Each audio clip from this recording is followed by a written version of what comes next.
ಕುಮಟಾ ತಾಲೂಕಿನ ಅಗ್ನಾಶ್ನಿ ಸೇರಿದಂತೆ ವಿವಿಧೆಡೆ ಭೂ ಸುಧಾರಣಾ ಕಾಯ್ದೆಯಡಿ ಮಂಜೂರಾದ ಜಮೀನಿನ ಆರ್ಟಿಸಿಯಲ್ಲಿ ಫಲಾನುಭವಿಗಳ ಹೆಸರು ನಮೂದಿಸುವಂತೆ ಆಗ್ರಹಿಸಿ ಕೆಪಿಸಿಸಿ ಪ್ರಧಾನ ಕಾರ್ಯದರ್ಶಿ ನಿವೇದಿತ್ ಆಳ್ವ ಅವರ ನೇತೃತ್ವದಲ್ಲಿ ಕಾಂಗ್ರೆಸ್ ಮುಖಂಡರು ಉಪವಿಭಾಗಾಧಿಕಾರಿ ಕಲ್ಯಾಣಿ ಕಾಂಬ್ಳಿಯನ್ನು ಭೇಟಿ ಮಾಡಿ ಮನವಿ ಮಾಡಿದರು.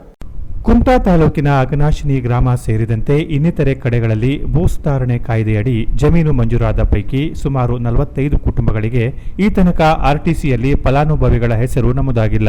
1976ರ ಪೂರ್ವದಿಂದಲೂ ಈ ಕುಟುಂಬಗಳು ಅದೇ ಜಮೀನಿನಲ್ಲೇ ನೆಲೆಸಿದ್ದಾರೆ. ಸರ್ಕಾರದ ಆದೇಶದ ಪ್ರಕಾರ ಭೂ ಸುಧಾರಣೆ ಕಾಯ್ದೆಯಡಿ ಇವರೆಲ್ಲರಿಗೂ ಜಮೀನು ಮಂಜೂರಾಗಿದೆ. ಆದರೆ ಆರ್ಟಿಸಿಯಲ್ಲಿ ಫಲಾನುಭವಿಗಳ ಹೆಸರು ಮಾತ್ರ ಈ ತನಕ ಎಂಟ್ರಿ ಆಗಿಲ್ಲ. ಈ ಬಡ ಜನರು ಹಲವು ವರ್ಷಗಳಿಂದ ತಹಶೀಲ್ದಾರ್ ಮತ್ತು ಎಸಿ ಕಚೇರಿಗೆ ಅಲೆದಾಡಿದರೂ ಯಾವುದೇ ಪ್ರಯೋಜನವಾಗಿಲ್ಲ.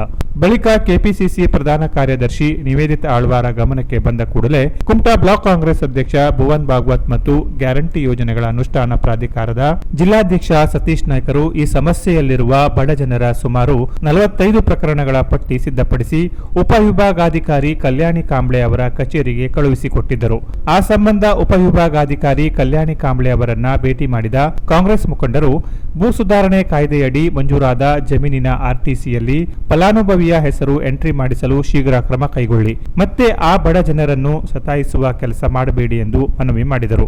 ಕಾಂಗ್ರೆಸ್ ಮುಖಂಡರ ಮನವಿಗೆ ಸಕಾರಾತ್ಮಕವಾಗಿ ಸ್ಪಂದಿಸಿದ ಉಪವಿಭಾಗಾಧಿಕಾರಿ ಕಲ್ಯಾಣಿ ಕಾಂಬ್ಳೆ ಅವರು ಈ ಬಗ್ಗೆ ಸೂಕ್ತ ಕ್ರಮ ವಹಿಸುವ ಭರವಸೆ ನೀಡಿದರು.